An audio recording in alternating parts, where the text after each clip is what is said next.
Today on the Agency Scaler podcast, we are talking about outbound growth hacking. And I have Jonathan Soares, CEO of Agency Labs, with me today. What's going on, Jonathan? Hey, Kelly. Thanks for having me. Of course I would have you. You're one of my favorite people in the world. Well, and we're like besties, so it makes sense. So, quick aside, if you ever get the chance to have dinner with this guy, make him take you to a Korean barbecue and order bulgogi. It will change your life. I think I still smell from that meal. Just introduce yourself a little bit in terms of what Agency Labs does, who you guys work with, and we can start from there. Sure. Agency Labs is a web, mobile, and software development firm that exclusively works with agencies. We don't take on any direct clients. We've carved a unique niche of just supporting agencies of all sizes. So whether you're in New York or LA and you're in a bind or have a massive project you need to figure out how to build, we're the go-to team that helps a lot of cool organizations build a lot of awesome products. So. Awesome. So let's dive in. Agency owners spend a ton of time prospecting, and you and I know that can be done a little bit more efficiently.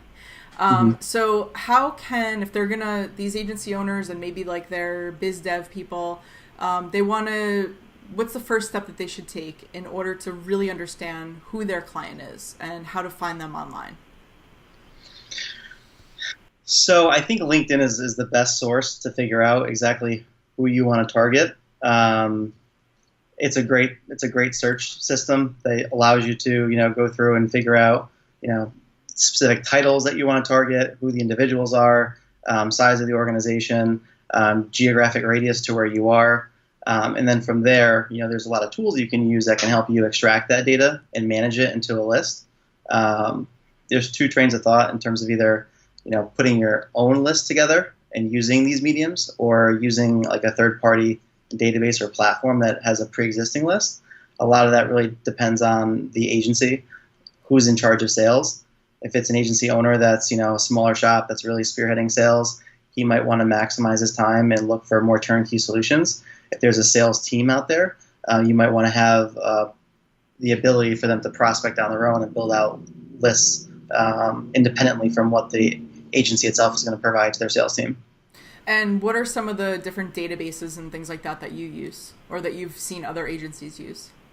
So the two that I use, I've actually used as I kind of reach out to agencies. So the List Inc. and Redbooks, those are two databases that there's two verticals they cover, both an agency directory and also to a direct client directory.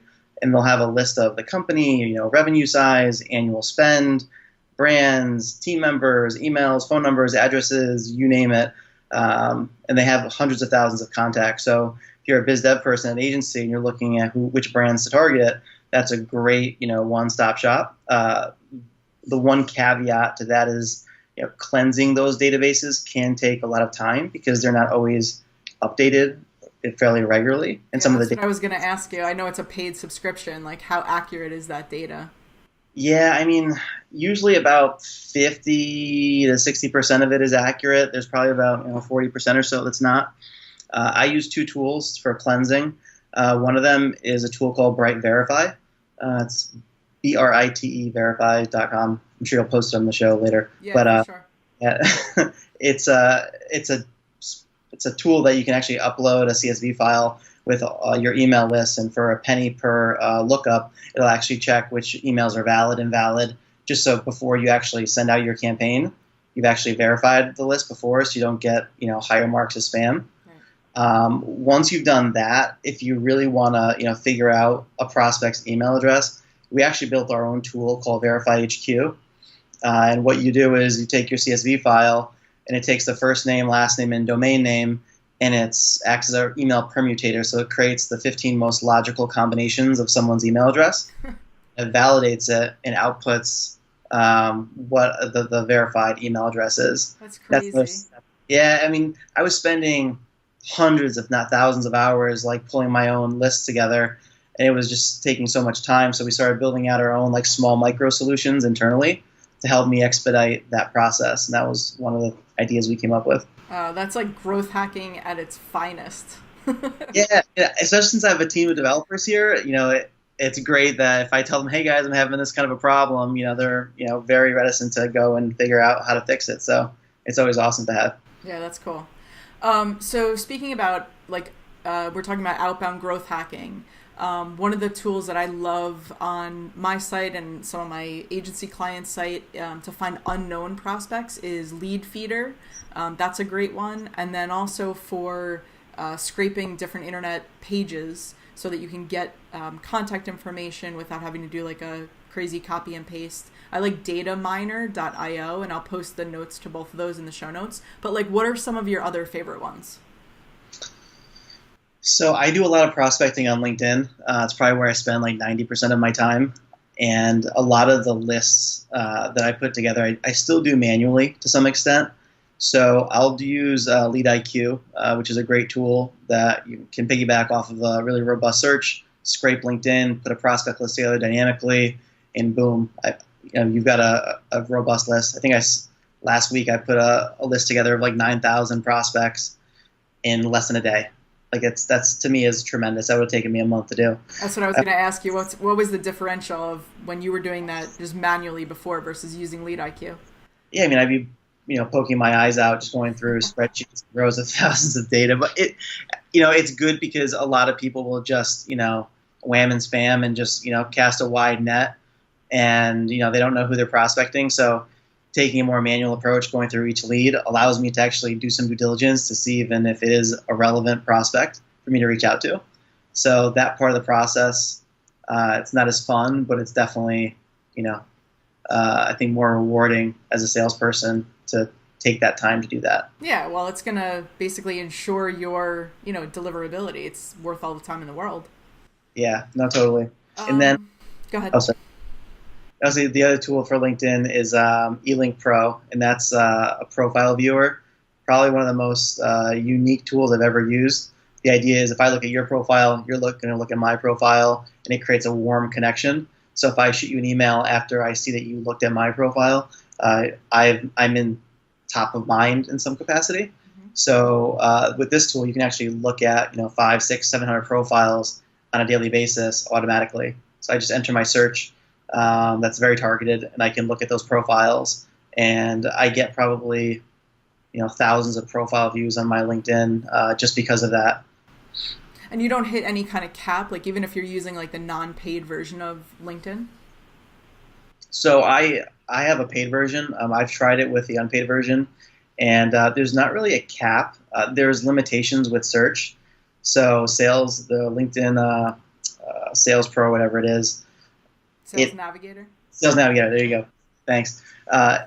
The search fields are like 10 times more robust than your just unpaid search, right. So you can get really granular at who you're looking at. The other thing, too, is that the way LinkedIn works is that you can only look at 1,000 profiles at a clip. So if you pull a search, you've got 20,000 results. These tools will only pull the first 1,000, and then you've got to figure out a way to go after the next 1,000, but LinkedIn puts issues or puts parameters in there to prevent that. So what I'd rather do is do smaller lists that are more targeted, so that I'm not losing out on thousands of other prospects just because I want to do a broader search. Right. So take us through, like from a growth hacking perspective, take us through once you understand who you want to target, you use a couple of these tools to actually get their information by scraping, using Lead IQ, using a couple of different data mining solutions, databases, what have you. Mm-hmm. Then where do you go from there? What's the actual outreach? So now that I've kind of done all this like initial, pre-groundwork, I'm going to go back and look at my overall sales cycle. And at this point, I've already kind of built up what my funnel is going to look like, or what my outreach campaign or strategy is going to be. Mm-hmm. And I'll say, all right, I've looked at these profiles, I've pulled these databases together, I've cleansed them, I've done that. Now I'll take them and put them into a drip campaign. I use Mailshake for that. It's a really great tool. Connects to my Gmail, and I can send out anywhere from 300, 400, 500 emails on a daily basis. And I have a targeted drip approach where I'm not following back up with people like every 3 to 5 days, which most of us get those emails. It's like, hey, I emailed you yesterday. Oh, by the way, I emailed you tomorrow. Wait, leave me alone. Email me. It drives me nuts. Like salespeople are like too aggressive, and I think a lot of that It's because a lot of organizations put, really aggressive metrics or quotas in place that are just really not sustainable, and it's more detrimental to a salesperson than anything else. For me, I value and appreciate a softer sell, and a longer term relationship building sell where I'll reach out to someone every 4 to 6 weeks. So I'll do the initial outreach. If I don't hear from them, obviously, I'm going off of a very broad list. I'll come back in a 4 to 6 week cycle, and then circle back to them. And typically, like if you don't respond to someone in 4 to 6 weeks and you get an email saying, "Hey, I emailed you a month ago. You never got back to me. What's going on?" Psychologically, you'll feel bad, because it's a shit ton of time. And most of the time, I'll get a response back from someone that says, "Oh, I'm so sorry. It's been crazy busy. Would love to chat." As opposed to me emailing them every 3 days. At that point, they're like, "Leave me the hell alone. I don't want to talk to you." Right. But it's all about the messaging too, right? Like, so in order to get someone to feel bad about not emailing you 4 weeks ago or 6 weeks ago, you probably put some really high value prop messaging inside of that initial like cold email, right? Like, can you talk a little bit about that? I don't. It's just very, very basic and casual in all my emails. I don't do any specific content. I'm not sharing links or articles or things of that nature. It's very casual. Like I would email a friend of mine. It might be like, "Hey, my name is Jonathan Soares. I'm the founder of Agency Labs. Came across your site. I love XYZ project. And I also checked out your LinkedIn page, and I saw you looked at mine. Let's connect. I'd love to learn more about what you guys do." So you don't even talk about your services at all, or more so like the value that you're providing or the pain point that you're solving? Soft sell. So if you don't lead with that, there's a greater likelihood that they might want to do research on their own. We live in an information society. People are curious and they have access to mediums that can present them information quickly and easily. So for me to go through and list like a 3 or 4 paragraph pitch, No. you know what I'm saying? It's that softer approach that leaves them hanging and wants them to learn more. Like, "Oh wow, who are these guys?" Or "Why isn't he selling me?" Or "What does he actually want?" And then from there, you rely on them to hopefully engage in that capacity. And what's your response rate typically from that? I mean, because it just seems like it might be a little bit on the vague side. And I know a lot of the people that are listening, whenever we talk about any type of outreach, especially cold outreach, it's kind of like, yeah, you don't want to talk about services, you don't want to talk about features, but at least give them an understanding as to like why you're reaching out to them and kind of what's in it for them. So I'm just curious, like, what's the response rate when you're being so soft in the approach that it could kind of borderline be a little bit vague? Sure. So it's not necessarily a cold outreach because I've already done my LinkedIn kind of soft, warm selling because I've looked at their profile, they've looked at mine. You've looked at yours. Okay, so that's like, the qualification for what you're talking about. Yeah, there's that. I may have found them on Twitter. I'll retweet a few things that I think are interesting on their profile, or I'll see where their Instagram profile is and maybe follow them on Instagram.